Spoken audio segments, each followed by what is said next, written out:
I never thought I'd be writing something like this, but here I am. My name's Mike, and I guess I've got a story that starts with what I thought was a pretty solid marriage until it wasn't anymore.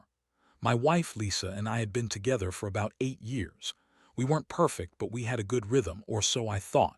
Then I had a stroke about a year ago. That was a real wake-up call. Suddenly, my body was weak, my speech was slurred, and I had to go through rehab. It messed with me big time, both physically and mentally. Lisa was supposed to be there for me, right? She'd been supportive at first. But I noticed things changing pretty quickly after I got out of the hospital. She started disappearing for hours, saying she was working late. But then I'd hear from friends or neighbors that she'd been seen out with friends, or even with a guy, some guy she called Kevin, more than once. Honestly, I was too weak at the start to do anything about it, and I was mostly trying to focus on my recovery.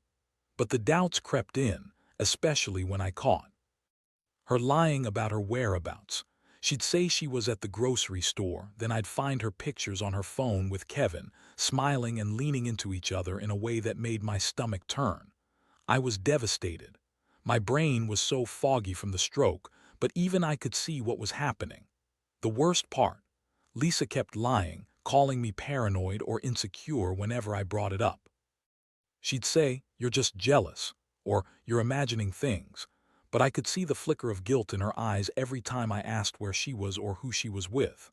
I wanted to believe she was just stressed and overwhelmed, but deep down I knew. I had this gut feeling she was messing around. Then came the thing I didn't expect. One day, I was going through some stuff on my laptop, just trying to keep myself busy, and I accidentally stumbled onto a folder labeled Kevin in her email drafts. Inside, there were dozens of messages, flirty, suggestive, some explicit. I saw plans to meet up, to try something new, and a lot of excuses about her needing something to make her feel alive. Again, I swear my hands shook when I read those. My mind just blanked out. How long had this been going on? Was she really cheating on me while I was in the hospital fighting for my life? It felt like my entire world was collapsing. I sat there, staring at the screen, trying to process what I'd found, and then I remembered all the missing hours, her changing stories, the strange way she'd act when I'd ask about her day. It all clicked. She'd been lying to my face the whole time. And the worst part, she didn't even bother to hide her phone or her secret conversations when she knew I was home. It was like she thought she was invincible, but I wasn't stupid anymore. I had proof, hard proof. And suddenly everything broke apart inside me. I knew I couldn't ignore it even if I wanted to. I had to confront her. So that's where I am now, sitting here with my heart pounding, knowing I had to face her. And I don't know what's worse, the thought of losing her, or the feeling of betrayal that's eating me alive. This is just the beginning of what's been a nightmare, but I've got to get it all out, so here I am, sharing my story. The moment I decided I couldn't keep this secret anymore, I knew I had to confront Lisa.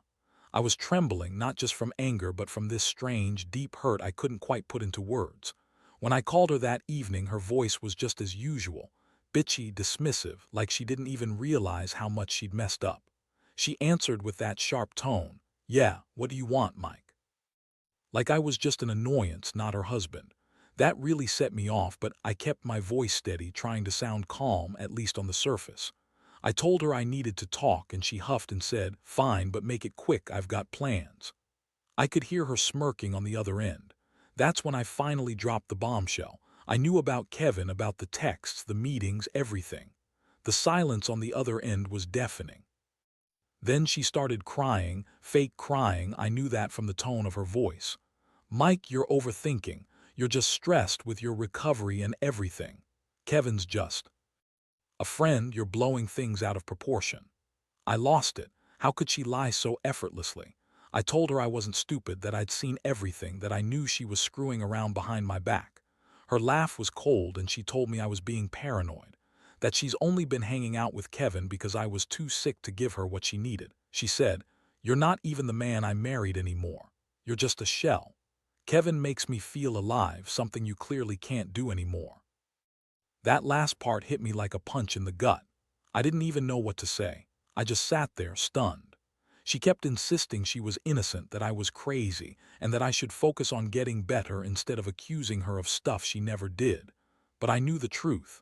I had the evidence and I wasn't going to let her spin her lies anymore. Still, I felt this terrible mix of rage and heartbreak.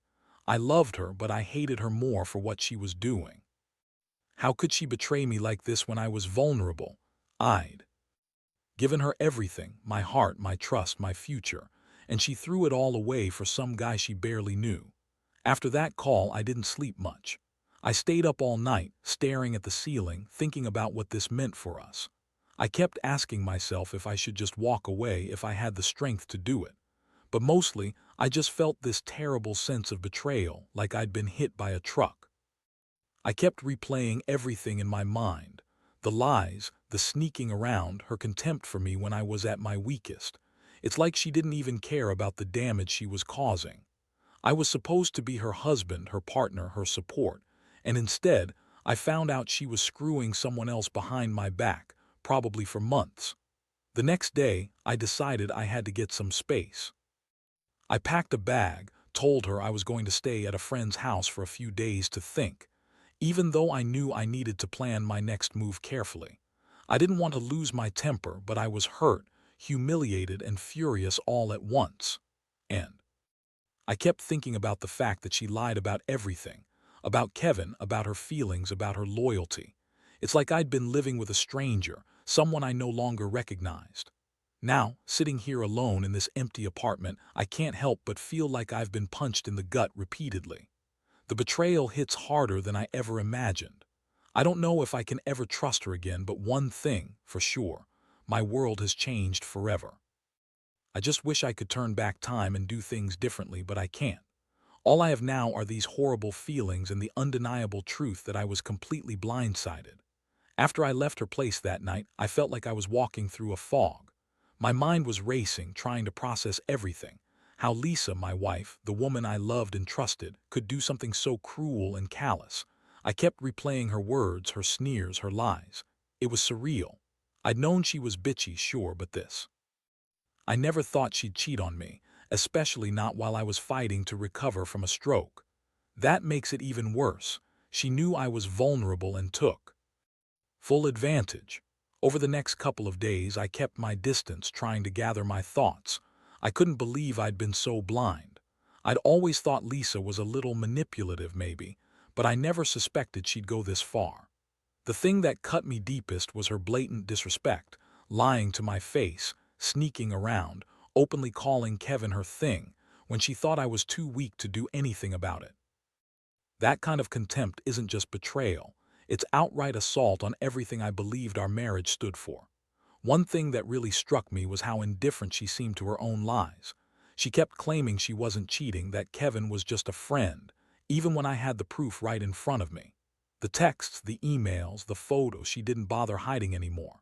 She kept making excuses, saying I was jealous, possessive, or that I was just paranoid because of my health issues. Honestly, I was so angry I could have screamed. How dare she belittle me like that? How dare she treat my feelings like I was some kind of lunatic?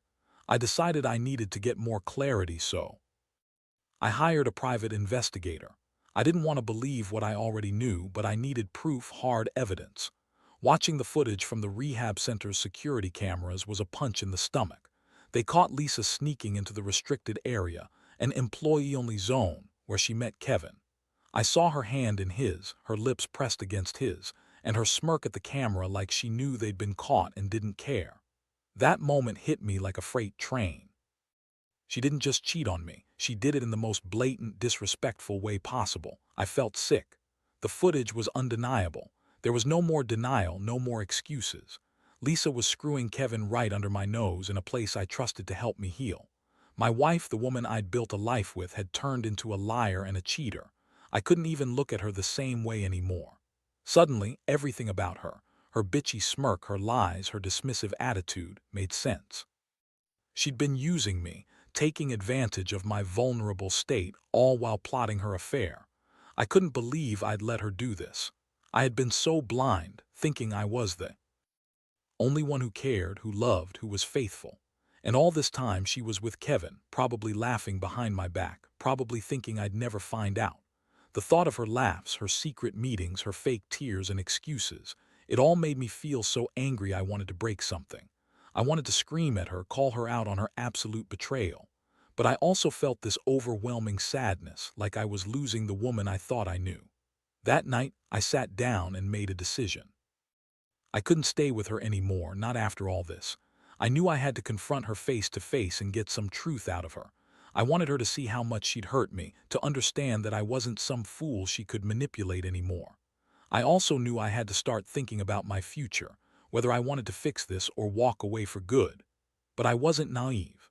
I knew this was just the beginning of a long, painful process. And so, I reached out to her. I told her I knew everything about the affair, the meetings, the secret meetings in the rehab center. Everything. I told her I'd seen the footage, that I had the proof. Her response was classic Lisa, defensive, dismissive, like she didn't care at all. She told me I was crazy, that I was jealous, that I was trying to ruin her life. She even had the audacity to say she was doing it all for me, that she wanted to help me feel alive again, as if that made her betrayal okay. I couldn't believe she'd have the nerve to spin it that way. It made me feel sick, angry, and more betrayed than ever. I was starting to realize that the woman I married was a complete stranger, a liar, a manipulator, someone who didn't care about me at all. I felt this crushing emptiness, the kind that makes you question everything you thought was real. I thought I knew her. I thought we had something real. But it turns out I was just fooling myself. The confrontation with Lisa didn't go the way I expected. I thought she'd break down, maybe plead, or at least show some remorse. Instead, she just looked at me with that bitchy smirk, like I was some idiot wasting my time. She rolled her eyes and said, "You're overreacting, Mike. You're just jealous because I've got a life outside of your pathetic recovery. Kevin makes me feel alive, and you're just a shell of the man I married." That comment cut deeper than I thought possible. It was like a punch to the gut, her calling me a shell, saying I was nothing now. I felt my fists clench. I wanted to scream, to shout at her, but I knew that wouldn't help. Instead, I calmly told her she was a liar and a cheat, that I had proof, and I was done accepting her bullshit. I told her I deserved better than a woman who'd betray me like this while I was vulnerable. Her reaction: she shrugged like she didn't care, like I was some inconvenience. "Whatever, Mike. If you want to believe all this crazy shit, go ahead. But you're not going to stop me from seeing Kevin." That's when I realized how much she hated me. The way she spat those words out, like I was some obstacle she had to get rid of. I never thought she'd be capable of such cruelty, but I was wrong. She was so full of herself that she thought she could cheat, lie, manipulate, and I'd just accept it. Well, I didn't. Not anymore. I told her she could go ahead and do whatever she wanted, but I was done being her fool. I was done being her punching bag. The emotional fallout hit me like a ton of bricks. I'd loved her, cared for her, supported her through everything. Her bitchy attitude, her manipulations, her lies. And now I saw her for what she really was. Someone who'd use me until I was broken. Someone who'd screw around behind my back while I was trying to rebuild my life after the stroke. I kept thinking about the promises we made, the memories we shared, how she had once looked at me with love, and now she just looked at me with contempt. It was devastating. Honestly, I felt like I was drowning in a sea of betrayal. I'd never been so hurt in my life. My mind kept circling back to all the times I had tried to be patient, understanding, supportive, only to discover she'd been lying to my face the entire time. It was like I'd been living in some nightmare I couldn't wake up from. I wanted to scream at her, to tell her I hated her, but instead I just sat there in silence, staring at her with this hollow, broken look. I didn't even know what I was feeling anymore: anger, sadness, confusion. It was all blending into one overwhelming feeling of despair. That night I made a decision I thought I'd never have to face. I had to leave. I couldn't stay in the same house, seeing her every day, knowing what she'd done. I knew I needed space, time to think about what was best for me. I told her I was moving out, that I needed to be alone for a while. Her response: she told me I was overreacting, that I was making a scene, that I'd regret it. But I knew better. This wasn't just an argument. This was the end of what I thought was supposed to be forever. I packed a bag and left that night, feeling hollow, broken, and angry all at once. I didn't want to look at her anymore. I didn't want to see that bitchy smirk, that look of disdain she had when she dismissed my feelings. The house felt colder without her, and I realized just how much damage she'd done. I kept telling myself that I deserved better, that I was worth more than someone who would betray me in my most vulnerable moments. Still, I couldn't shake the feeling that I'd lost part of myself in all this, my trust, my faith in love, my sense of security. Now I'm sitting alone, wondering how I got here. How could someone I loved so much turn into this cold, unrecognizable person? How did I miss all the signs? And most of all, what do I do now? Do I try to work it out? Do I just walk away and start over? Honestly, I'm still angry, still hurt, but I know one thing: I can't go back to the way things were. Not after this. Not after her betrayal. All I know is I need time, and maybe someday I'll find some peace with what happened. But right now, all I feel is this gnawing pain, this sense that I've lost everything I once held dear. The days that followed were a blur. I stayed away from her place, trying to keep my head clear. But every time I thought about her with Kevin, those secret meetings, the sneaking around, I felt this hot surge of rage. It's one thing to suspect someone's cheating. It's another entirely to see it confirmed in the worst way. I kept telling myself I should just cut my losses, move on, but part of me refused to let go. I kept replaying everything, wondering how I'd missed all the signs, how I hadn't seen her true face sooner. I started talking to some friends, trying to get advice. Most of them told me I was better off walking away, that Lisa wasn't worth the pain. But deep inside, I still felt this gnawing need to know why. Why did she do it? Was it just Kevin? Or was there something else? I couldn't help but feel like I'd been played, like I was just some idiot who loved her too much to see she was using me. Every night I'd lie awake, staring at the ceiling, feeling the weight of everything she'd done to me. One night, I decided to revisit the footage from the rehab center again. I needed to see it one more time, to really let it sink in. When I watched her in that restricted area, sneaking off to meet Kevin, I saw the cold look in her eyes, like she knew she was getting away with something huge. And she was. Honestly, part of me wanted to scream at her, to shake her and demand she tell me why she'd betrayed everything we had. But I knew she wouldn't, that she'd just lie her way out of it again. Then one day I found myself in a confrontation I never thought I'd have to have. I called her this time not to fight but to demand some answers. I told her I knew everything, the affair, the meetings, the secret recordings, and I asked her why. Her first reaction was dismissive. "You're obsessed, Mike. You're just trying to control me. Kevin's just a friend and you're making it all up." But I didn't buy it anymore. I told her I was done with her lies, that I'd had enough. I told her I never wanted to see her again if she couldn't be honest. What she said next stunned me. She started calling me pathetic, weak, and told me I was holding her back, that I was a burden for being sick, a burden for needing her. "You're lucky I even stayed around this long," she spat. "Kevin's the only real thing I've got now. You're just dead weight." That was the moment I realized her contempt had no limits. She didn't care about me, about what I'd been through. She just saw herself as the victim, the one who deserved more. I felt like I'd been punched in the stomach all over again. At that point, I knew I had to get out for good. I couldn't keep living in this mess, constantly questioning everything. I started making plans to move out permanently, to file for divorce. Honestly, it felt like a relief, even though it hurt like hell. I was tired of the lies, the betrayal, the feeling of being used and discarded. I'd spent so much time trying to fix us, trying to be supportive, but she didn't want that. She only wanted Kevin, and she'd throw me aside like I was nothing. The worst part: I kept thinking about what I'd lost, my health, my confidence, the life I thought I had with her. I kept telling myself that I was better off without her, that I deserved someone who wouldn't betray me in my most vulnerable moments. But still, the pain lingered. I'd loved her once. I really believed in us. And now I was staring at the ruins of what I thought was a future. Looking back, I realize I learned a lot about trust, about betrayal, about the importance of paying attention to the signs. I also learned that some people are just selfish and manipulative, and no matter how much you try to hold on to something, sometimes you just have to let go. Honestly, I wish I'd seen her for who she truly was sooner.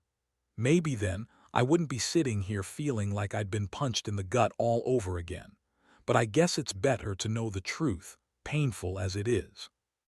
Now I'm just trying to rebuild piece by piece, and to remind myself that I deserve better than someone who'd cheat on me while I was trying to recover.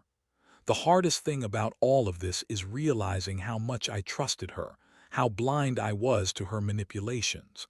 I used to think we had something real, something worth fighting for. But now, I see clearly that she was just using me, using my vulnerabilities, my good heart, my trust. That realization hits me every day, but the pain is starting to dull just a little. Time doesn't heal everything, but it helps to put some distance between what was and what is. Since I moved out for good, I've been focusing on myself. The rehab was a brutal reminder that life can change in an instant, and I refuse to let betrayal define my future. I've started therapy trying to process all the anger, sadness, and disappointment.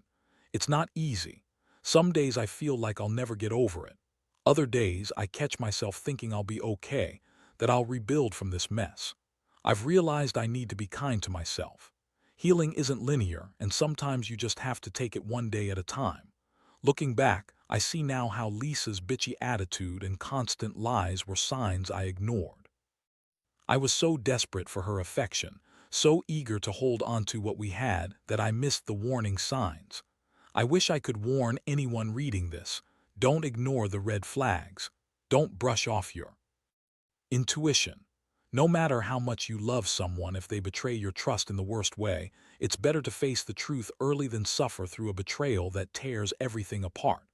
I've learned that revenge isn't worth it. I thought about fighting back, exposing her, making her feel guilty, anything to get even. But that only prolongs the pain. Instead, I focus on myself now. I cut ties with her completely, blocked her number, and told mutual friends to stay out of it. I'm giving myself the space to heal and rebuild. I don't need her lies or her contempt to define me anymore. This experience has changed me forever.